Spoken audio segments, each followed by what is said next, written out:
ठीक है जी, आज हमने पढ़ने हैं इंशाअल्लाह। हमने प्रीवियस जो लेक्चर में पढ़ा था वो हमने लुमिनोसिटी के बारे में पढ़ा था। अब हम पढ़ेंगे रेडियंट फ्लक्स इंटेंसिटी के बारे में। रेडियंट फ्लक्स इंटेंसिटी हमारा टॉपिक क्या है? रेडियंट फ्लक्स इंटेंसिटी, ये हमारा टॉपिक है। अब रेडियंट फ्लक्स इंटेंसिटी एक्चुअल में है क्या? ये हमारे पास है लुमिनोसिटी per unit area. लुमिनोसिटी per unit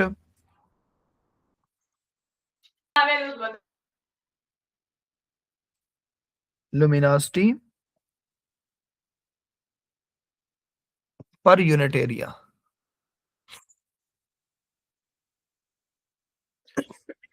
लुमिनोसिटी per unit area. अब आपको पता है कि लुमिनोसिटी क्या होती है? लुमिनोसिटी हमारे पास किसके बराबर थी? प्रेशर के बराबर थी ना। और प्रेशर जो है वो किसके बराबर था? फोर्स पर यूनिट एरिया के बराबर था। ऐसी बात थी ना। जी सर। हाँ, या लेकिन यहाँ पर हमने जो वो ली थी, प्रेशर की वैल्यू ली थी, या लुमिनोसिटी जो हमने ली थी वो हमने ली थी एनर्जी पर यूनिट टाइम ली थी। Energy per unit time, power power power, pressure नहीं, power. Sorry sorry sorry sorry, माजरत। यहाँ पर ये प्रेशर नहीं है, पावर है। Energy per unit time. ये ये जो है ना, ये हमारे पास क्या है? टाइम है। हमने, ये प्रेशर नहीं है, ये हमारे पास है पावर। प्रेशर नहीं है। पी जो है ना, ये प्रेशर को जाहिर नहीं करता, पावर को जाहिर करता है। लिहाजा हम कह सकते हैं कि लुमिनोसिटी जो है वो पावर के बराबर थी, पावर के। और पावर जो है वो एनर्जी पर यूनिट टाइम थी। यहाँ पर क्या है? उसी पावर को क्या करना है? पर यूनिट एरिया कर देना है। पावर पर यूनिट एरिया वो क्या कहलाएगा हमारे पास? रेडियंट फ्लक्स कहलाएगा। Power per unit area, power per unit area. तो मैं यहाँ पर कह सकता हूं कि पावर पर यूनिट एरिया से मुराद ये हो गया कि रेडियंट फ्लक्स जो है ये हमारे पास बराबर होता है किसके? एफ के। इसको हम एफ से शो करते हैं। और ये बराबर होता है पावर पर यूनिट एरिया। तो पावर तो ये पड़ा हुआ है। और ये पावर को हम किस से शो करते हैं? यहाँ पर लुमिनोसिटी के टर्म में एल से शो करते हैं। LSP। तो मैं कह सकता हूं कि एल पर यूनिट एरिया, ऐसे कह सकता हूं ना। जी सर। गुड हो गया। अब मुझे बताएं कि हम तो लुमिनोसिटी की जब बात करते हैं तो हम अक्सर स्टार्स की बात करते हैं, स्टार्स की बात करते हैं कि स्टार से जो रेडिएशन आ रही है वो कितनी लुमिनियस है, मींस कि उनकी लुमिनोसिटी कितनी ज्यादा है, कितनी कम है, इसकी बात करते हैं। इलेक्ट्रोमैग्नेटिक रेडिएशन की एनर्जी या electromagnetic energy per unit time, electromagnetic energy per unit time is called luminosity. तो यहाँ पर जो रेडिएशन आती है वो कहाँ से आती है? किसी स्टार से आती है ना। यस। और मैंने आपको ये भी बताया था कि स्टार जो होता है वो तो एक स्फेरिकल ऑब्जेक्ट होता है। तो लिहाजा स्फेरिकल ऑब्जेक्ट का हमारे पास जो एरिया होता है वो बराबर होता है 4 पाई r स्क्वायर की। ऐसी बात है कि नहीं? Yes sir. तो मैं यहाँ पर क्या कर सकता हूँ? एरिया की जगह पर ये 4 पाई r स्क्वायर पुट कर सकता हूँ। तो हमारे पास ये कुछ यूं आ जाएगा कि radiant flux intensity is equal to L, means की लुमिनोसिटी, डिवाइडेड बाय एरिया की जगह पर क्या आ जाएगा? 4 पाई r स्क्वायर आ जाएगा। ऐसी बात है कि नहीं? जी सर। गुड हो गया। अब जो हम बात करने लगे हैं, आपने एक तो पेज नंबर खोल लेना है, बुक का पेज नंबर आपने खोलना है 174, पेज नंबर खोल लेना है। ओके। अब 174 पेज के ऊपर आपको एक नजर आ रहा होगा कि एक हमारे पास क्या है? सन है। कोई भी है, मतलब कोई भी हम कह लें कि एक स्टार है। क्या है?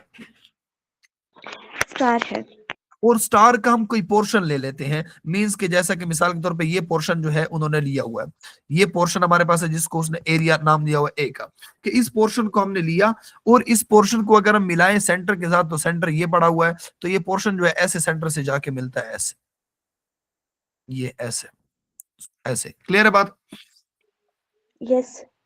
अब इस एरिया में से, वैसे तो सारा स्टार जो होता है ये सारा का सारा ग्लो कर रहा होता है, ये सारा का सारा रेडिएशन हर तरफ मूव कर रही होती है। ऐसी बात है कि नहीं? जी सर।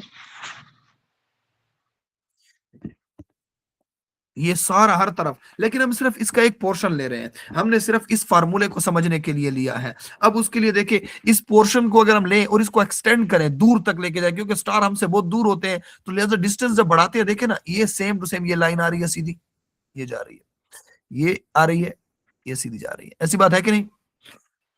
Yes sir. अब देखें, यहां पर हमारे पास ये जो एरिया है, ये एरिया अगर मैं यहां पर, अगर ये आर है, ये रेडियस हमारे पास जो है इस स्टार का रेडियस आर है, ये स्टार का रेडियस हो गया आर। तो अगर मैं बात करूं, इसी सेम रेडियस को मैं एक्सटेंड करूं यहां से यहां तक, यहां से यहां तक, ये सेम रेडियस वही आर है।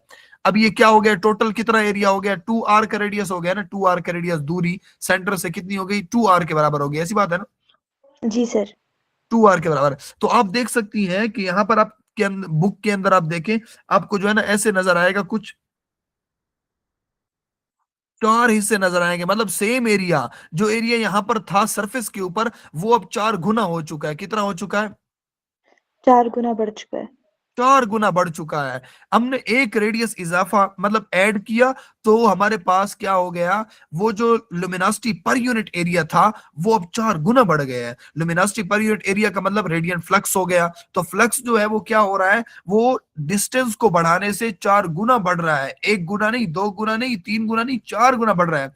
अब देखिए उससे मजीद आगे इन्होंने फिर बनाया हुआ है, जब हमारे पास रेडियस जो है 3r हो गया, उस वक्त देखिए यहाँ पर फिर से बना हुआ है। और ये जो इंक्रीज आया है, वो कितना इंक्रीज आया है जी? 9, 9 यहाँ पर लिखे हुए 9। क्या लिखा हुआ है? कुछ ऐसे है, ऐसे, जो कि 9 गुना है। 9 गुना कितना है? 9 गुना, ऐसे है, ऐसे। अब ये भी एरिया वही सेम टू सेम एरिया है, ये वाला जो पहले था स्टार्टिंग में। ये भी एरिया उतना है, ये भी एरिया उतना, ये भी एरिया उतना, ये भी एरिया उतना, ये भी एरिया उतना, और ये 9 गुना बढ़ चुका है। तो अब इसी को फार्मूले में हमने देखना है, क्या फार्मूले में भी वाकई ऐसा आता है कि नहीं आता है। तो उसके लिए देखे जरा फार्मूले को, देखे पीछे आके, ये हमारे पास क्या है, ये फार्मूला था जो मैंने ड्राइव किया था, ये वाला फार्मूला। अब इसी फार्मूले को यहाँ पर देखे तो यहाँ पर भी वही फार्मूला आपका लिखा हुआ है। मैं थोड़ा साफ कर देता हूँ इसको, ये फार्मूला। अब इसी फार्मूले में इन्होंने आर की जगह पर डी स्क्वायर लिखा हुआ है। कोई मसला नहीं है, कोई मसले वाली बात नहीं है, डी लिखो आर लिखो, कोई फर्क नहीं पड़ता। अब हमने क्या करना है, इसी को बढ़ाना है। देखें, F is equal to L luminosity divide by 4 pi d square. अब अगर मिसाल के तौर पे हमारे पास डी है 1, डी क्या है? 1, मींस के रेडियस है हमारे पास 1, पहला रेडियस। तो देखे हमारे पास क्या आती है, लुमिनोसिटी डिवाइडेड बाय 4 पाई, और 1 का स्क्वायर कितना होता है? 1 ही होता है ना। जी सर, 1 ही होता है। तो हमारे पास क्या आ जाएगा? 4 पाई आ जाएगा, 4 पाई आ जाएगा। क्लियर है बात यहां तक? जी सर। गुड हो गया। 4 पाई हमारे पास सेम टू सेम आ गया। उसके बाद देखें, अगर मैं मिसाल के तौर पे डी की जगह पर 1 की जगह पर मैं इसको रेज करके और डी को 2 कर देता हूं। अब पहले 1 था तो 4 पाई आ गया, ठीक है जी। हमारे पास सेम क्या आ गई, रेडियंट फ्लक्स इंटेंसिटी जो है एक सर्टेन एरिया की जो आई है वो इतनी आई है जी, लुमिनोसिटी डिवाइड बाय 4 पाई। अब मैं क्या करता हूं, यहाँ पर रेडियस की जगह पर क्या पुट कर देता हूं? 2। तो हमारे पास एल डिवाइड बाय 4 पाई और 2 का स्क्वायर। 2 का स्क्वायर कितना होता है? 4 4। अब देखो और ये 4। 4 टाइम बढ़ गया कि नहीं बढ़ गया? जी सर। क्योंकि ये डिनोमिनेटर जो है ना, डिनोमिनेटर वो तो हमारे पास एरिया के बराबर है। देखे ना, ये देखे, डिनोमिनेटर एरिया के बराबर है ना, जी सर, एरिया के बराबर। एरिया के बराबर है। अब डी को हमने क्या कर दिया, डी को जब 2 कर दिया तो एरिया ऑटोमेटिकली देखे 4 टाइम बढ़ गया एरिया। क्लियर है? जी सर। और यही यस बात सर। यहाँ पर देखे, यही बात यहाँ पर भी आपको मेंशन हो रही है कि एरिया जो यहाँ पर 1 था और वो यहाँ पर आकर 4 टाइम बढ़ गया है। अब अगर यहाँ पर मैं 3 पुट कर देता हूं तो हमारे पास F is equal to luminosity divide by area. Area है 4 पाई और यहाँ पर आर स्क्वायर होता है, तो 3 का स्क्वायर, और 3 का स्क्वायर कितना होता है? 9। तो ये 9 टाइम 9। बढ़ गया, और देखिए 9 टाइम यहाँ पर बढ़ भी गया एक्चुअली। जी सर। गुड हो गया। तो यही बात यहाँ पर की गई है, और ये बात हमने प्रूव भी कर दी है बाकायदा तौर पर। बाकी सारी बातें यहाँ पर वही की वही लिखी हुई है जो मैंने बताई है अभी। क्लियर है बात? जी। अब यहाँ पर रेडियंट फ्लक्स इंटेंसिटी का जो हमारे पास यूनिट होगा, वो यूनिट क्या होगा? वाट पर मीटर स्क्वायर। क्या होगा? वाट पर मीटर स्क्वायर। क्यों होगा वाट पर मीटर स्क्वायर? क्योंकि हम इस फार्मूले को देखकर मुझे बताओ क्यों होगा। इस फार्मूले को देखो, ये इस फार्मूले को,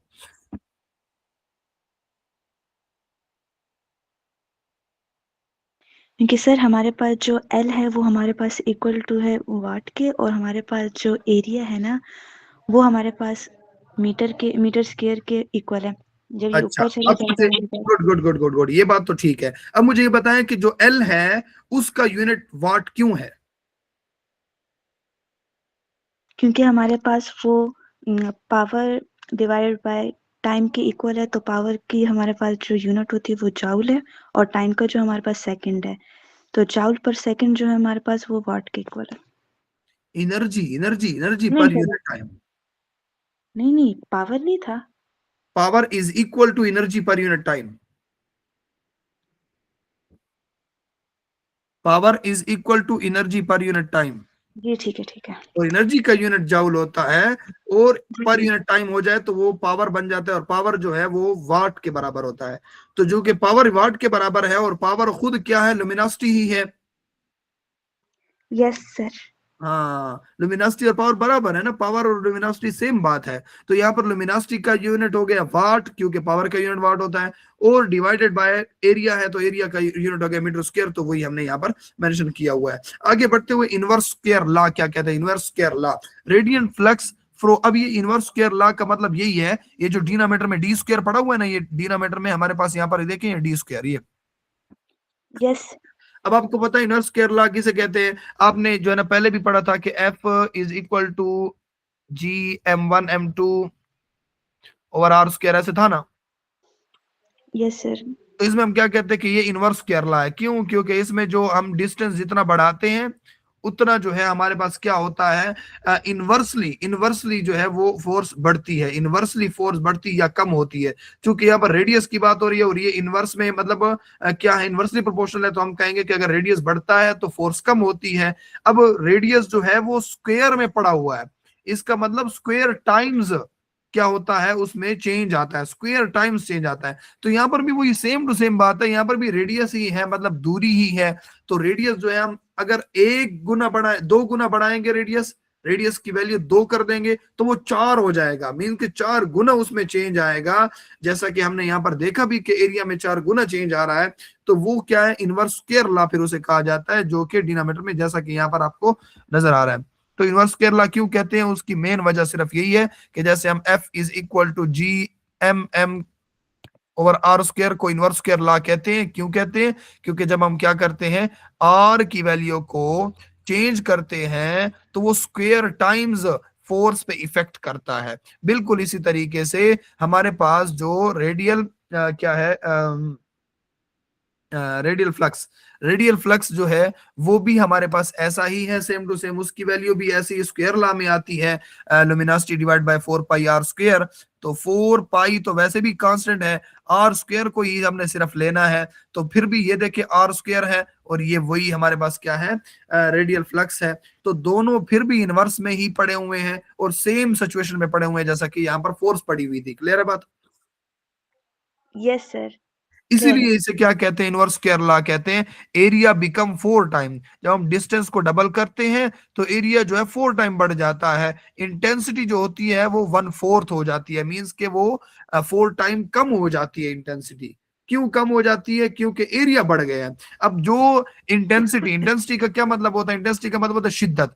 अब देखिए पहले एरिया इतना था, एरिया इतना था, तो जो जो लाइनें आ रही थी, जो रेडिएशंस आ रही थी, जो एनर्जी आ रही थी, इलेक्ट्रोमैग्नेटिक एनर्जी, वो यहां से गुजर रही थी, छोटे से एरिया से ज्यादा गुजर रही थी। लेकिन आगे आकर एरिया क्या हो गया, एरिया बढ़ गया। जब बढ़ गया तो वो सेम रेडिएशन है, अब क्या है, बड़े एरिया से गुजर रही है, क्या है अब, बड़े एरिया से गुजर रही है, उनकी बड़े शिद्दत एरिया जो से है गुजर रही है। तो उसके अगर स्पेसिफिक पार्ट को ले ना, इस पार्ट को, सिर्फ इस पार्ट को ले, इस एरिया को ले, तो इस एरिया में अब सेम एरिया है, यही वाला एरिया यहाँ पर है, छोटा सा जो हमने लिया हुआ है, लेकिन यहाँ पर अब इंटेंसिटी कम हो चुकी है। क्यों, क्योंकि अब वो सारी इंटेंसिटी डिवाइड हो चुकी है ओवरऑल एरिया पे। क्लियर है बात। जी सर।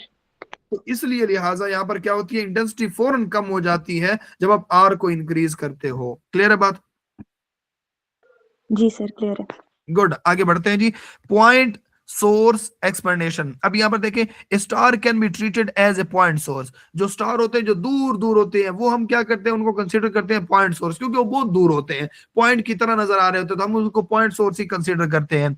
रेडिएशन स्प्रेड, और वहां से आने वाली जितनी भी रेडिएशन होती है वो क्या हो जाती है, स्प्रेड हो जाती है, क्योंकि वो बहुत दूर होता है, तो लिहाजा पता नहीं कितने आर का दरमियान में फासला गुजर जाता है।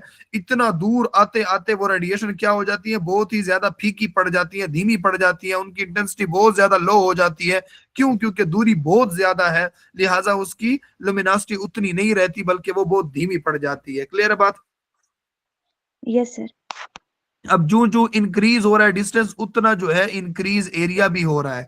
एरिया अगर पहले 1 था, 1, तो फिर बढ़ के स्क्वायर टाइम बढ़ा, तो क्या हो गया, 2 का 4 हो गया, फिर उसके बाद 3 का 9 हो गया, फिर उसके बाद 4 का 16 हो गया, और फिर उसके बाद 5 का 25 हो गया। तो इस तरह बढ़ते बढ़ते एरिया हर पल पे, हर रेडियस के इंक्रीज होने पे मजीद इंक्रीज हो जाता है, जिसकी वजह से वो सेम इंटेंसिटी जो कि ज्यादा थी शिद्दत में पहले पहले, वो कम होते होते होते बहुत ज्यादा कम हो जाती है और हमें इंटेंसिटी बहुत ज्यादा लो मिलती है। क्लियर है बात? Yes sir. आगे हमारे पास है डिस्टेंस एंड ब्राइटनेस। तो जो कि मैंने आपको ये पहले से बता दिया है कि स्टार जो है अगर क्लोज होगा अर्थ के, तो फिर उस वक्त जो फ्लक्स इंटेंसिटी होगी वो हमारे पास लार्ज होगी, और अगर स्टार जो है वो दूर होंगे तो फ्लक्स इंटेंसिटी जो है वो स्मॉल होगी, क्योंकि फ्लक्स इंटेंसिटी जो है वो दूरी जितनी ज्यादा होती जाएगी उतना हमें इंटेंसिटी कम मिलेगी, दूरी जितनी करीब होगी उतनी इंटेंसिटी ज्यादा मिलेगी। ऐसी बात है। जी सर, ऐसी बात अब है। देखिए बिल्कुल जो है ना स्टार, तो सूरज भी एक स्टार है। अब सूरज चूंकि हमारे करीब है लिहाजा उसकी इंटेंसिटी, उसकी शिद्दत बहुत ज्यादा है, और हमें धूप जो है वाजे तौर पर हमारी अर्थ को जो है रोशनी भी देती है, और हम उसको सही से जो है ना क्या करते हैं, पढ़ पाते हैं, समझ पाते हैं कि कितनी किस्म की रेडिएशन आ रही है, क्या क्या सूरज में मौजूद है, सब कुछ कर पा रहे हैं। लेकिन जो दूर दूर स्टार्स हैं तो उनकी रेडिएशन इतनी शिद्दत से नहीं आ रही है कि हमारी जो अर्थ है उसके ऊपर वो रोशनी जो है हमें उसकी नजर आए बाकायदा तौर पर, या उसकी रोशनी को हम इस्तेमाल कर सकें। ऐसा कुछ नहीं है, वरना रात की जो हमारे सितारे नजर आते हैं रात को, तो वो सितारे भी हमारी अर्थ को उतना ही रोशन करते जितना रोशन सूरज कर रहा है, लेकिन क्यों नहीं कर पा रहे हैं? क्योंकि वो बहुत दूर है, जिसकी वजह से वो दूर से नजर तो आते हैं हमें, लेकिन वो हमारी अर्थ को उतना रोशन नहीं कर पाते हैं। क्यों नहीं रोशन कर पाते हैं? क्योंकि उनकी इंटेंसिटी बहुत ज्यादा कम हो गई है। क्लियर है बात? जी सर। अब देखिए हम यहाँ पर सिर्फ ओवरव्यू दिया हुआ है हल्का सा कि लुमिनोसिटी और रेडिएंट फ्लक्स इंटेंसिटी में क्या फर्क है। लुमिनोसिटी क्या होती है? Total power output of star, के जो एक स्टार है तो वो कितना आउटपुट देता है, बस इतनी सी बात। लुमिनोसिटी क्या है? ओवरऑल स्टार जो है ना, स्टार ये कितना आउटपुट देता है, बस इसको क्या कहते हैं? लुमिनोसिटी कहते हैं। कि कितनी उसकी पावर है, कितनी उसकी पावर है, वो कितना आउटपुट देता है, इस स्टार के आउटपुट को, पावर को लुमिनोसिटी कहते हैं। और रेडिएंट फ्लक्स किसे कहते हैं? कि उसी पावर को पर यूनिट एरिया में आपने देखना है, उसी पावर को पर यूनिट एरिया में देखेंगे तो हम कहेंगे कि वो क्या कहलाती है? रेडिएंट फ्लक्स इंटेंसिटी कहलाती है। क्लियर है बात? जी सर, क्लियर है। गुड हो गया। आगे बढ़ते हुए हमारे पास है estimating the radius of star. Star के रेडियस को हमने क्या करना है? एस्टिमेट करना है, एस्टिमेट लगाना है कि स्टार का रेडियस कितना होगा। अगर एक स्टार है बहुत दूर है, उसका रेडियस कितना है उसको चेक करना है। अगर उसको चेक करना है कि रेडियस कितना है, उसके लिए हमें दो तरीके चाहिए, हमें दो लॉज को याद रखना है। एक हमारे पास है when displacement law, when displacement law, और दूसरा है Stefan Boltzmann law, Stefan Boltzmann law. ये दो लॉ आपने याद रखने हैं। अगर ये दो लॉ आपको पता है तो आप एस्टिमेट लगा सकती हैं कि वो जो दूर स्टार ठहरा हुआ उसका रेडियस कितना होगा। क्लियर है बात? जी सर। गुड हो गया। अब उसका बेसिक आइडिया क्या है? बेसिक आइडिया ये है कि आपने क्या करना है, different radiation law provide information about. अब जो ये रेडिएशन लॉ है ना, सबसे पहले देखो विंड डिस्प्लेसमेंट लॉ क्या देता है आपको, वो आपको टेम्परेचर देता है कि नहीं? आपने पढ़ा था ना कि lambda max, lambda max directly proportion 1/t। Inversely proportional to temperature, बस ऐसे था ना? जी जी सर। तो देखिए यहाँ पर विंड डिस्प्लेसमेंट लॉ जो है वो आपको टेम्परेचर के बारे में मालूमात देता है कि नहीं देता?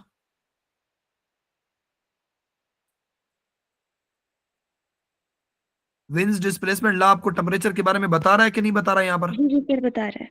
बता रहा है। इसी के साथ आप देखिए लुमिनोसिटी, तो लुमिनोसिटी जो है वो आपको कौन बताता है? आपको मैंने स्टार्टिंग में बताया था कि लुमिनोसिटी को समझने के लिए स्टीफन बोल्ट्जमैन लॉ को पहले हमने क्या करना होगा? लिखना होगा। और स्टीफन बोल्ट्जमैन लॉ क्या क्या, ये लुमिनोसिटी, सॉरी, इस लुमिनोसिटी को समझने के लिए आपको स्टीफन बोल्ट्जमैन लॉ को समझना होगा। और स्टीफन बोल्ट्जमैन लॉ को आपको अगर याद हो तो मैंने आपको बताया था कि इंटेंसिटी जो होती है वो डायरेक्टली प्रोपोर्शनल होती है T⁴ के। बताया था कि नहीं? जी सर, बताया था। हाँ, स्टीफन बोल्ट्जमैन लॉ यही कहता है, और यहीं से हमने क्या किया था? रिलेशन निकाला था। किसके लिए? स्टीफन बोल्ट्जमैन लॉ के लिए। इसका मतलब ना स्टीफन बोल्ट्जमैन लॉ के लिए नहीं, लुमिनोसिटी के लिए, सॉरी, लुमिनोसिटी के लिए हमने यहीं से रिलेशन निकाला था। अब जब लुमिनोसिटी के लिए हमने यहां से रिलेशन निकाला था, इसका मतलब ये हुआ कि लुमिनोसिटी जो है वो हमें कौन देगा? स्टीफन बोल्ट्जमैन लॉ देगा ना। जी सर। और वेन्स डिस्प्लेसमेंट लॉ में क्या देगा, टेम्परेचर के बारे में बताएगा। अब जब आपको लुमिनोसिटी पता चल गई, टेम्परेचर पता चल गई, तो फिर आपको रेडियस मालूम करना आपके लिए हलवा हो गया है। तो यहाँ पर देखिए जी, स्टेप 1 सबसे पहले हमारे पास है, स्टेप है, सिर्फ आपको स्टेप बताने हैं, आपको पता होने चाहिए, बाकी इसके लिए ज्यादा मजीद उसको स्टेप को परफॉर्म करना जरूरी नहीं है। लेकिन अगर आपके एग्जाम्पल वगैरह में आ जाती है तो आपको फार्मूले वगैरह पता होंगे, आपने वो स्टेप भी आपने याद रख लिए होंगे, मतलब स्टेप आपको पता होंगे, तो आप उन स्टेप को फॉलो करते हुए आगे बढ़ती चली जाएंगे। क्लियर है बात? जी सर, क्लियर है। गुड हो गया। अब उसके लिए सबसे पहले देखिए, स्टेप 1 हमारे पास क्या है, आपने क्या करना है, सरफेस टेम्परेचर मालूम करना है कि टेम्परेचर कितना है जी इस सन का, उस स्टार का, जो भी स्टार है उसका टेम्परेचर कितना है। तो टेम्परेचर कितना है उसको मालूम करने के लिए आपको वेन्स डिस्प्लेसमेंट लॉ पता है कि लैम्डा मैक्स जो होता है वो किसके बराबर होता है, इनवर्सली प्रोपोर्शनल होता है किसके, टेम्परेचर के। ये आपको पता है ना? जी सर। जब ये आपको पता है, बस आप आसानी से क्या करेंगे, यहाँ पर पुट करेंगे वैल्यू और आपको मिल जाएगा। अब अगर प्रोपोर्शनलिटी साइन हटाती है तो आपको पता है कि प्रोपोर्शनलिटी साइन जब हटाया जाता है तो लेम्डा मैक्स जो होता है वो किसके बराबर हो जाता है, यहाँ पर कांस्टेंट पुट करना है, और कांस्टेंट जो है वो किसके बराबर है, 2.9 2.9 10 रेज़ टू पावर -3 इसके बराबर है। और साथ में क्या होगा, डिवाइडेड बाय टेम्परेचर हो जाएगा टी, ये बस। अब क्या करना है, आपने टेम्परेचर को उधर लेके जाना है, लैम्डा मैक्स को नीचे लेके आना है, तो टेम्परेचर इधर आ जाएगा 2.9 मल्टीप्लाई बाय 10⁻³ डिवाइडेड बाय, और ये लैम्डा मैक्स नीचे आ जाएगा। अब आपको पता है कि वेन्स डिस्प्लेसमेंट लॉ के वो जो ग्राफ बने थे, उस ग्राफ के जरिए से आपने क्या करना है, स्पेक्ट्रम लेना है। क्या लेना है, वो जो स्टार आ रहा है ना, उस स्टार से आने वाली रेडिएशन का स्पेक्ट्रम लेना है। उस स्पेक्ट्रम में आपको जो है कुछ ऐसे स्पेक्ट्रम आएंगे ना, ऐसे करके, जी सर।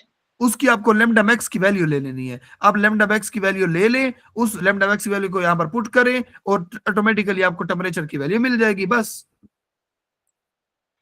सर ये लैम्डा मैक्स की वैल्यू कैसे फाइंड होगी? दी होगी हमें, टेम्परेचर दिया होगा ना? नहीं, टेम्परेचर। टेम्परेचर नहीं दिया होगा, टेम्परेचर नहीं दिया होगा। लेम्डा मैक्स की वैल्यू आपने क्या करनी है, यहाँ पर पुट करनी है, वो आपको ग्राफ देगा, ग्राफ जो आप वहां से लेंगे ना, क्या कहते हैं, जो उस स्टार से आने वाली रेडिएशन है ना, रेडिएशन उन स्टार से आने वाली, स्टेटमेंट में गिवन होगा ना फिर तो? हाँ हाँ, वो आप क्या कर, न्यूमेरिकल पॉइंट ऑफ व्यू से कहती है तो वहां पर गिवन होगा, वो उसकी टेंशन नहीं है। ठीक है। हाँ, न्यूमेरिकल में या एग्जांपल में आपको लेम्डा मैक्स की वैल्यू गिवन होगी, आपने डायरेक्ट यहाँ पर पुट करनी है, बस। उसके बाद आपको देखें दूसरा स्टेप क्या कहता है, दूसरे स्टेप में आपने क्या करना है, लुमिनोसिटी फाइंड आउट करनी है। क्या फाइंड आउट करनी है, लुमिनोसिटी। लुमिनोसिटी फाइंड आउट करनी है। अब लुमिनोसिटी कैसे फाइंड आउट की जाती है, जरा उसको देखें। लुमिनोसिटी को फाइंड आउट करने के लिए आपको फार्मूले का पता है कि नहीं? जी सर, पता है। पता है। लुमिनोसिटी का फार्मूला जो हमारे पास है उसको आपने याद रखना है। उसके साथ देखिए, डिटरमाइन लुमिनोसिटी ऑफ क्या स्टार, लुमिनोसिटी स्टार की हमने मालूम करनी है। किसके जरिए मालूम करनी है, तो हमारे पास है inverse square law. Inverse square law के जरिए आपने क्या मालूम करना है, लुमिनोसिटी मालूम कर लेनी है, जो कि पीछे हमने यहाँ पर इनवर्स स्क्वायर लॉ पढ़ लिया है, मैंने वो साफ भी कर दिया है। तो खैर दोबारा लिख लेते हैं, मसला तो नहीं है मेरे ख्याल से। लुमिनोसिटी यहाँ से ये लुमिनोसिटी 4 पाई डी स्क्वायर लिखे या आर स्क्वायर लिखे, कोई फर्क नहीं पड़ता। अब यहां से हमने लुमिनोसिटी मालूम कर ले। लुमिनोसिटी कैसे मालूम करेंगे, इस सारे को उधर लेके जाकर मल्टीप्लाई कर देंगे, तो लुमिनोसिटी बराबर हो जाएगी F multiply by 4 pi into D square. ये आपने यहां से क्या कर लेनी है, लुमिनोसिटी मालूम कर लेनी है। आसान है मेरे ख्याल से। जी सर। हाँ, पुटिंग वगैरह वो डेटा वगैरह आपको दिया होगा। Radiant flux and distance of the star, distance of the star आपको पता होगा, डिस्टेंस ऑफ द स्टार वो आपको पता होगा। और radiant flux intensity, radiant flux intensity ये भी आपको गिवन होगी। आपको सिर्फ क्या मालूम करना है, रेडियंट फ्लक्स इंटेंसिटी का मतलब ये एफ हो गया। ओहो, रेडियंट फ्लक्स इंटेंसिटी जो है वो हमारे पास क्या है, ये एफ की वैल्यू है, ये आपको दी हुई होगी। और distance from the star D, ये वैल्यू भी आपको दी हुई होगी। आपने सिंपल इसके अंदर पुट करना है और आपको एल की वैल्यू मिल जाएगी, मींस के लुमिनोसिटी की वैल्यू मिल जाएगी, क्योंकि पाई तो वैसे भी कांस्टेंट है, 4 भी कांस्टेंट है। क्लियर है बात? जी सर। आगे बढ़ते हुए स्टेप 3 में क्या करना है, अब आपको दो चीजें मिल चुकी हैं। एक आपको टेम्परेचर मिल चुका है, टेम्परेचर आपको मिल चुका है जी। उसके बाद दूसरा आपको लुमिनोसिटी भी मिल चुकी है। अब आपने सिंपली रेडियस मालूम करना है। क्या मालूम करना है, रेडियस। रेडियस मालूम करना है। तो स्टीफन बोल्ट्जमैन लॉ जो है, स्टीफन बोल्ट्जमैन लॉ, उसके जरिए से आप क्या कर सकती हैं, यहाँ पर रेडियस को मालूम कर सकती हैं। Luminosity we use known value of luminosity and temperature. Luminosity और टेम्परेचर को इस्तेमाल करते हुए solve the equation to obtain the radius of the star. Radius of the star, जो स्टार का रेडियस है उसको मालूम आपने करना है उस इक्वेशन को इस्तेमाल करते हुए, स्टीफन बोल्ट्जमैन लॉ को इस्तेमाल करते हुए। क्लियर है? जी सर। हाँ जी। आगे हमारे पास आता है जी spectra of light. Spectra of light, spectra of light से मुराद होता है कि जो लाइट हमारे पास आ रही है उसका आपने क्या कर लेना है, स्पेक्ट्रा ले लेना है, मींस के स्पेक्ट्रम ले लेना है, स्पेक्ट्रम। अब जो स्पेक्ट्रम होता है वो आपको पता है कि स्पेक्ट्रम हमारे पास डिफरेंट वेवलेंथ्स की अरेंजमेंट को स्पेक्ट्रम कहा जाता है, कि मुख्तलिफ किस्म की वेवलेंथ की रेडिएशन जो आ रही है उनको रीअरेंज किया जाए तो वो क्या कहलाता है, स्पेक्ट्रम कहलाता है। तो यहाँ पर क्या बात की जा रही है कि astronomer have limited ways to study object in the space. जो ऑब्जेक्ट स्पेस में मौजूद है, यूनिवर्स में वो दूर दूर ऑब्जेक्ट मौजूद है, उनको स्टडी करने के लिए बहुत ही कम हमारे पास सहूलियात मौजूद हैं कि हम उसको स्टडी कर सके, बहुत ही कम हमारे पास सहूलियात मौजूद हैं। जैसे कि most technique involve analysing light from star and galaxies. अब इसमें सबसे ज्यादा जो हमारा तरीकाकार होता है ना, जिसको हम जिसके जरिए से हम स्टडी करते हैं, दूर दूर से आने वाली रेडिएशन होती है, जो स्टार से आ रही है, जो गैलेक्सी से आ रही है रेडिएशन, हमने क्या करना होता है, उसको स्टडी करना होता है। और उसी के जरिए हम पता लगा सकते हैं कि वहां पर क्या चल रहा है, वो दूर जा रहा है कि करीब आ रहा है, वो क्या कर रहा है, उसके अंदर क्या क्या मौजूद है, इस सब को हम स्टडी करते हैं वहां पर। अब कैसे स्टडी करते हैं वो हम इंशाल्लाह आगे पढ़ेंगे। One important method is study emission and absorption of spectrum. इसमें सबसे ज्यादा इंपॉर्टेंट जो है वो क्या है, इमिशन एंड एब्जॉर्प्शन स्पेक्ट्रा, के इमिट होने वाला स्पेक्ट्रम और एब्जॉर्ब होने वाला। अब इसको हम डिटेल से इंशाल्लाह पढ़ेंगे कि ये कैसे है, इसको इंशाल्लाह पढ़ेंगे हम। अब ये हमारे पास एक मेथड है जिसके जरिए से हम क्या मालूम करते हैं कि जो दूर दूर स्टार हैं उनके बारे में इंफॉर्मेशन हासिल करते हैं। ये कहते नहीं है कि भाई ये इतने लाइट ईयर दूर है, इसके अंदर ये पाया जाता है, ये ऐसे है, ये वैसे है, यहाँ पर हम जिंदगी गुजार सकते हैं, यहाँ पर नहीं गुजार सकते हैं, यहाँ पर ऑक्सीजन होगी नहीं होगी, इनके बारे में सारा, यहाँ पर आग है, यहाँ पर जो है ना क्या है, हीरे वगैरह मौजूद हैं क्योंकि कार्बन बहुत ज्यादा है, ऐसे वैसे, वो सारी इंफॉर्मेशन कब कैसे मिलती है, इस मेथड के जरिए से मिलती है, इमिशन एंड एब्जॉर्प्शन स्पेक्ट्रा से। क्लियर है बात? जी सर क्लियर है। गुड हो गया। अब उसके बाद है role of spectra in astronomy. Astronomy spectra का क्या किरदार है उसमें देखिए, लाइट इमिटेड फ्रॉम स्टार, जो लाइट इमिट होती है स्टार से और गैलेक्सी से, वो अपने साथ इंफॉर्मेशन भी लाती है। जो किसी भी दूर के स्टार से और गैलेक्सी से लाइट इमिट होती है वो अपने साथ क्या लाती है, इंफॉर्मेशन इंफॉर्मेशन भी लाती है। भी लाती है। Analysis of spectra help determine. अब उसी लाइट को हम क्या करते हैं, स्टडी करते हैं, उसी लाइट को हम स्टडी करते हैं, उसका स्पेक्ट्रा निकालते हैं और उसके जरिए से देखते हैं कि स्टार किस चीज से बना हुआ है, वो स्टार किस चीज से बना हुआ है, वहां पर क्या क्या चीजें मौजूद है और कौन कौन सी उसके अंदर खसूसियात हैं, प्रॉपर्टीज हैं उस सेलेस्टियल ऑब्जेक्ट के अंदर, मींस के उस स्टार के अंदर जो दूर है। क्लियर है बात? जी सर। गुड हो गया। अब उसके बाद है कि origin of spectral line. Origin of spectral line, जो स्पेक्ट्रल लाइन निकलती है तो वो कहां से निकलती है उसके बारे में बताया जा रहा है। अब हमारी जो यूनिवर्स है ना, ये ज्यादातर हाइड्रोजन और हीलियम से बनी हुई है। हाइड्रोजन और हीलियम गैसेस यहाँ पर बहुत ज्यादा तादाद में मौजूद है, ये बात पहले आपने जान लेनी है, पहले आपको पता होनी चाहिए। अब देखिए, element in stars, element in stars ज्यादातर क्या होते हैं, हाइड्रोजन और हीलियम होते हैं स्टार के हीलियम। अंदर।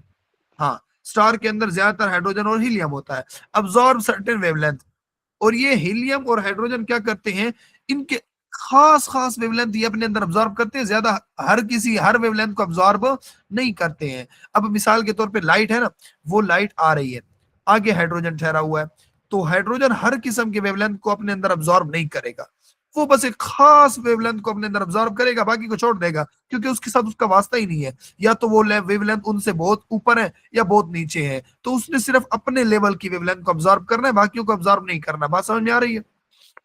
जी सर। इस तरह अगर लाइट आ रही है और आगे हीलियम ठहरी हुई है, तो हीलियम जो है वो जब इंटरेक्ट करेगी उस लाइट के साथ, तो हीलियम सिर्फ अपने मकसद की क्या लेगी, वेवलेंथ ले लेगी, बाकी वेवलेंथों को छोड़ देगी। क्यों? क्योंकि वो उसके काम की नहीं है और ना ही वो उसको ऑब्जर्व कर सकती है, क्योंकि वो उस लेवल की नहीं है। तो लिहाजा जितनी भी वेवलेंथ बाकी जो यहाँ से आएंगी ना, वो सारी वेवलेंथ जो होंगी उनमें सिर्फ वो वाली वेवलेंथ नहीं होगी जो हाइड्रोजन अब्जॉर्ब करता है, वो वाली वेवलेंथ नहीं होगी जो हीलियम अब्जॉर्ब करता है। क्यों? क्योंकि वो तो हाइड्रोजन और हीलियम ने अपने अंदर अब्जॉर्ब कर ली है। क्लियर है बात? जी सर। हाँ, इस तरह हमारे पास जितना भी वो है गैसेस मौजूद है या जितने भी किस्म के एलिमेंट मौजूद है, हर एक एलिमेंट अपने मकसद की वेवलेंथ को ऑब्जर्व करता है, अपने लेवल की वेवलेंथ को ऑब्जर्व करता है। ऐसा नहीं होता है कि हर एक मिसाल के तौर पे एक गोल्ड कर लें, वो सारे वेवलेंथ अपने अंदर ऑब्जर्व कर ले। नहीं नहीं नहीं नहीं नहीं नहीं, वो एक खास वेवलेंथ अपने अंदर ऑब्जर्व करेगा, उससे ज्यादा नहीं करेगा। तो इससे फिर हमें पता चल जाता है, वो हम इंशाल्लाह आगे पढ़ेंगे कि कैसे पता चलता है। कहने का सिर्फ मतलब इतना कि कोई भी अगर गैस हो और उसके अंदर से लाइट गुजर के आए, तो लाइट जब आएगी तो वो एक खास किस्म की वेवलेंथ जो है वो स्किप करके आएगी। इसका मतलब वो खास किस्म की वेवलेंथ किसने ऑब्जर्व कर ली? उसी गैस ने ऑब्जर्व कर हाइड्रोजन ली। और हीलियम ने। हाँ, उसी गैस ने ऑब्जर्व कर ली जिस गैस से वो निकल के आई थी। बस उससे फिर पता चल जाता है कि वहां पर क्या क्या है, क्या क्या नहीं है। आगे बढ़ते हुए इसी बात को हमने यहाँ पर डिस्कस कर लिया। आगे बढ़ते हुए हमारे पास है स्पेशल सिग्नेचर। अब स्पेशल सिग्नेचर क्या होते हैं? स्पेशल सिग्नेचर से मुराद ये होता है कि अगर मिसाल के तौर पे हमारे पास ये क्या स्पेक्ट्रम है, ये है एक स्पेक्ट्रम, इसके अंदर मुख्तलिफ किस्म की जो है ना वो मौजूद है। ये देखिए, ये मिसाल तो रेड लाइट मौजूद है। उसके बाद हमारे पास चलो हम कह लेते हैं कि ये मौजूद है एक लाइट, ये स्पेक्ट्रम। वो स्पेक्ट्रम आपने देखा ना, जो प्रिज्म से लाइट गुजरती है और ऐसे एक रेनबो टाइप बनती है। हाँ 7 कलर होते हैं इसमें। हाँ, तो ऐसा समझ लो कि ये वो है सारी, ये मुख्तलिफ किस्म की। अब मैं सारी नहीं बना सकता हूँ यहाँ पर,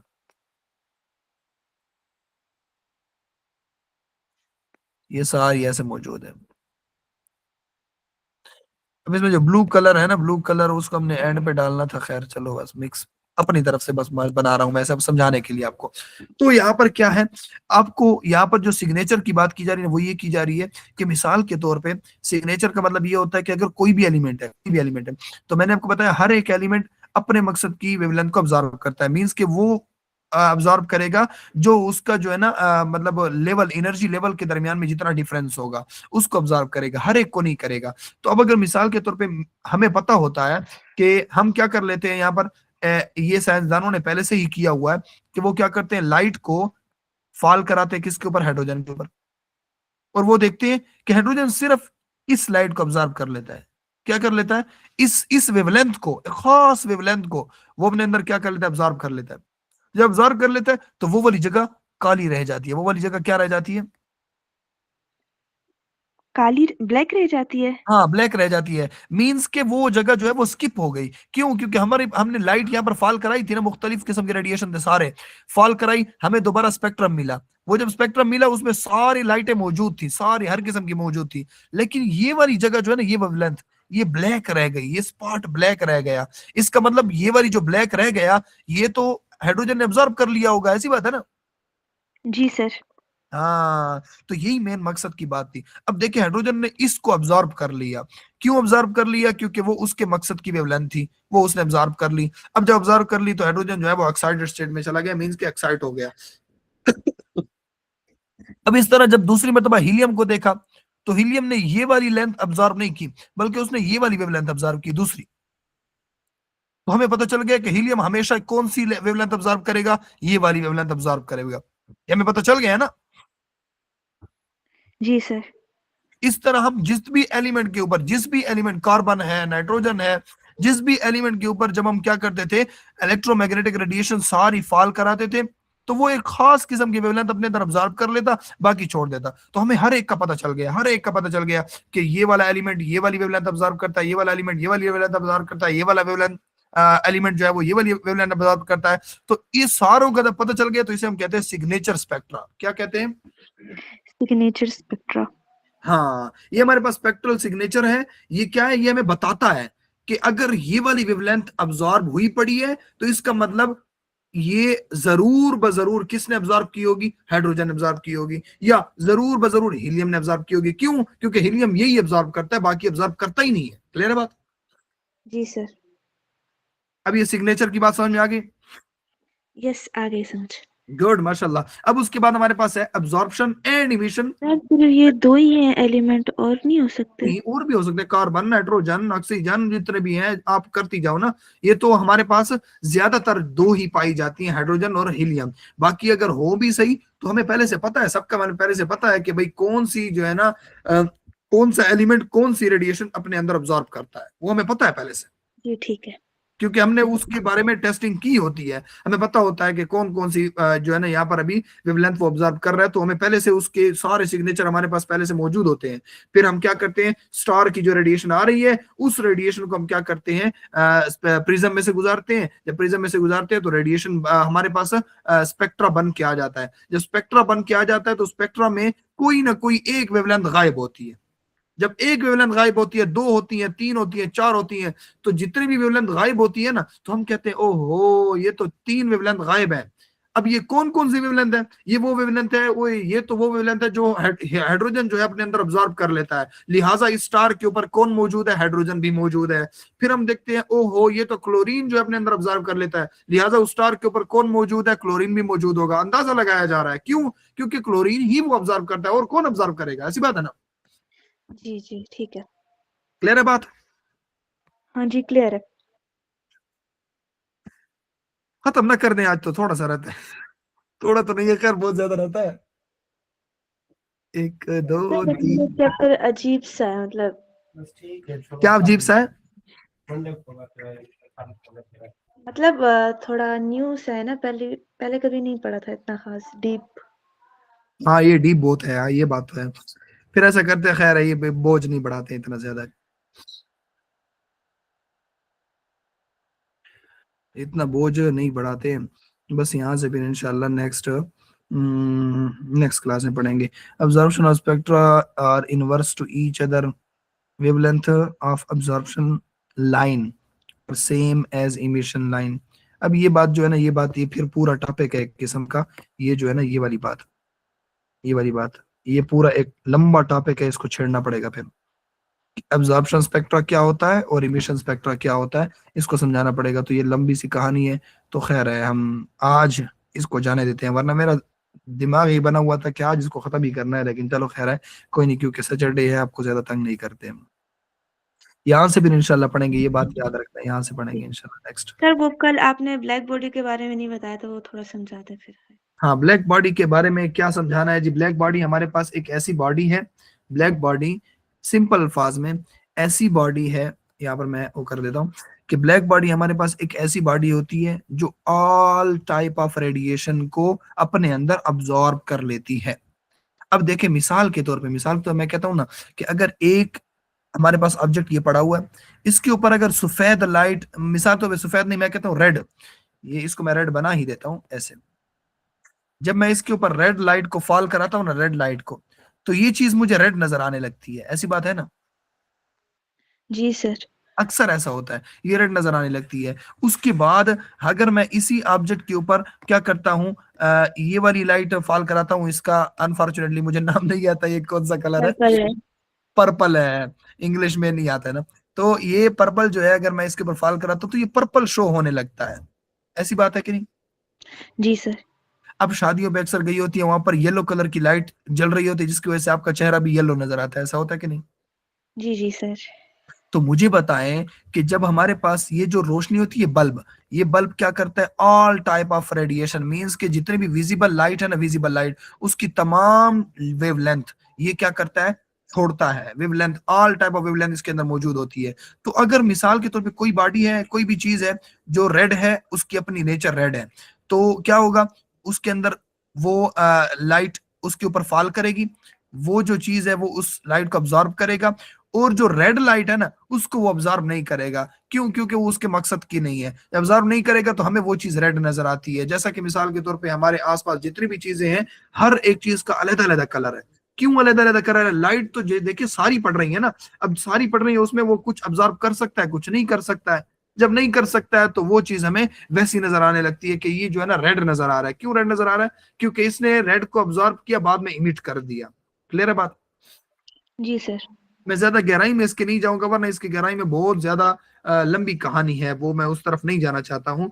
इसलिए मैं आपको बेसिक वो 9-10 वाला बता रहा हूँ, ताकि आपको बस सिर्फ सिंपली समझ में आए मेन चीज। अब देखिए, अगर मिसाल के तौर पे हम सारे कलर की लाइट्स को मिक्स कर दें, सारे कलर की लाइट्स को क्या कर दें, मिक्स कर दें। मिक्स कर दें, तो हमारे पास सारे कलर की लाइट्स को मिक्स करने से व्हाइट लाइट बनती है। क्या बनती है? व्हाइट लाइट बनती है। व्हाइट लाइट बनती है। अब देखें, अब ये सारी मिक्स हो गई तो व्हाइट लाइट बनी। मुझे बताएं कि जब हम मिसाल के तौर पे रात होती है, मैं लाइटें बंद कर देता हूं, उस वक्त क्या आपको कमरे में कुछ नजर आएगा? कुछ भी नहीं। कुछ भी नहीं नजर आएगा। क्यों नहीं नजर आएगा? वजह,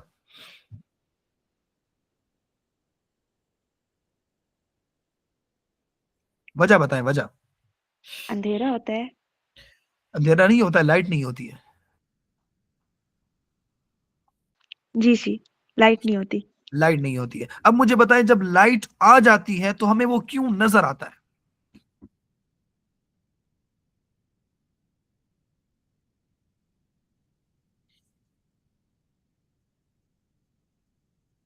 जब लाइट आ जाती है तो वो सब कुछ हमें नजर क्यों आता है?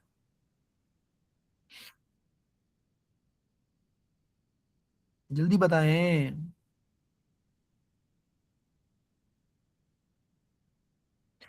वैसे आप सुन पा रही है मुझे?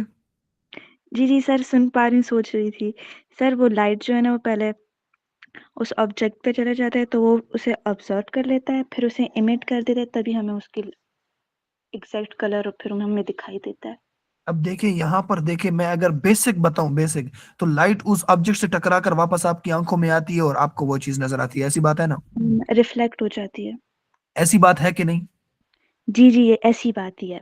Good, good. अब यहां पर मुझे बताएं कि अगर एक ऑब्जेक्ट है जो बिल्कुल काला है, और काला, इतना काला है कि आपको वो ऑब्जेक्ट समझ में भी नहीं आ रहा कि वो ऑब्जेक्ट वहां पर है भी या कोई सुराख है। ये आप इमेजिन कर सकती हैं थोड़ी देर के लिए? जी, जी सर, कर सकते हैं। ठीक है, आपने इमेजिन कर लिया कि हमारे पास एक ऑब्जेक्ट पड़ा हुआ है, लेकिन वो इतना ब्लैक है कि हमें, मुझे नजर ही नहीं आ रहा कि वो है क्या। वो ऐसा लग रहा है जैसे कोई सुराख हो, कोई होल हो, ऐसे अजीब करके। अब जो वो ब्लैक, इतना डार्क ब्लैक है, तो क्या आप मुझे बताएं कि सारे ऑब्जेक्ट आपको नजर आ रहे हैं, लाइट मौजूद है, वो लाइट इस ऑब्जेक्ट के ऊपर फॉल कर रही है, लेकिन वो आपको नजर क्यों नहीं आता?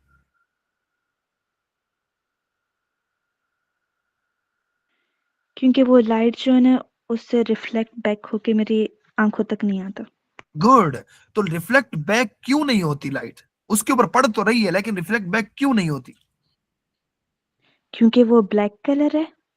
क्योंकि वो ब्लैक कलर है। ब्लैक कलर नहीं है, ब्लैक कोई भी कलर नहीं होता है, ब्लैक कलर नाम की चीज ही नहीं है, ब्लैक कलर कहीं पे भी नहीं होता है। ये तो हम कहते हैं ना, black colour, black colour, black colour नहीं होता है। ठीक है ना? सबसे पहली बात ये कि ब्लैक कलर कभी भी नहीं होता है, ये हम कहते हैं ब्लैक है, वरना ब्लैक कलर कोई नहीं होता है। हमारे पास यहाँ पर क्या है कि उस ऑब्जेक्ट के ऊपर सारी रेडिएशन पड़ी, और उस ऑब्जेक्ट ने सारी रेडिएशन अपने अंदर अब्सॉर्ब कर ली। आपकी तरफ दोबारा रिफ्लेक्ट कोई भी रेडिएशन नहीं की। जब रिफ्लेक्ट नहीं की तो आपको ऑब्जेक्ट नहीं नजर आ रहा। बात समझ में आ रही है? जी सर। क्योंकि उसने सारी रेडिएशन इमिट अपने अंदर अब्सॉर्ब कर ली। अब जब अब्सॉर्ब कर ली, तो ऐसी टाइप की बॉडी को क्या कहते हैं? ब्लैक बॉडी कहते हैं। जी सर। यहां तक बात क्लियर लेकिन है? लेकिन ऐसी बॉडी कहाँ पे होती है? तो हर तो आइडियल केस है ना। तो आइडियल केस ही है ना, ब्लैक बॉडी यहां पर तो नहीं है मौजूद ना। ठीक है, ठीक है। अब ब्लैक होल को हम कह सकते हैं ब्लैक बॉडी। सही है। आगे उसके से। बाद, उसके बाद हमारे पास दूसरा केस है कि ऑल टाइप ऑफ रेडिएशन को जो इमिट करे, वो भी ब्लैक बॉडी होता है। सर वो तो इमिट कर रहा है, अब क्यों है?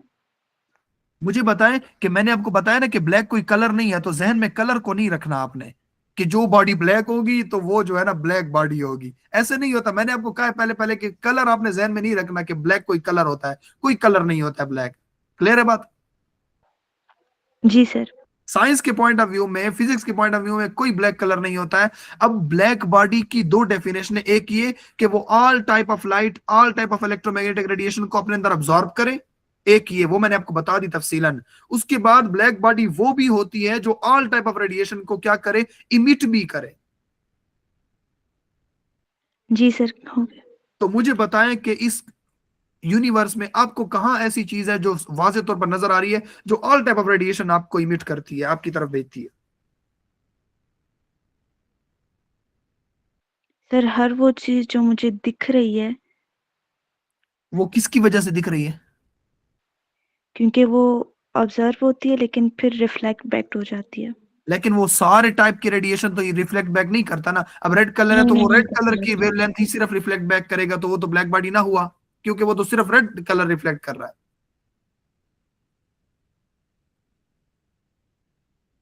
मैंने कहा ऐसी बॉडी बताओ जो all type of radiation emit करता हो।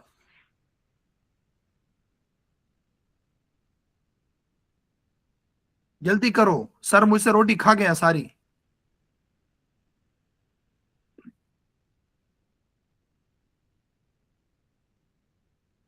इस पे भी आप सोच रही हैं? हाँ सर सोच रही। सूरज भाई, सूरज, सन, सन से ऑल टाइप ऑफ रेडिएशन आती नहीं है हमारी अर्थ के ऊपर। वो रिफ्लेक्ट नहीं होती। रिफ्लेक्ट को छोड़े ना आप सिर्फ ये देखें कि सूरज खुद सारी टाइप ऑफ रेडिएशन आपको देता है कि नहीं देता।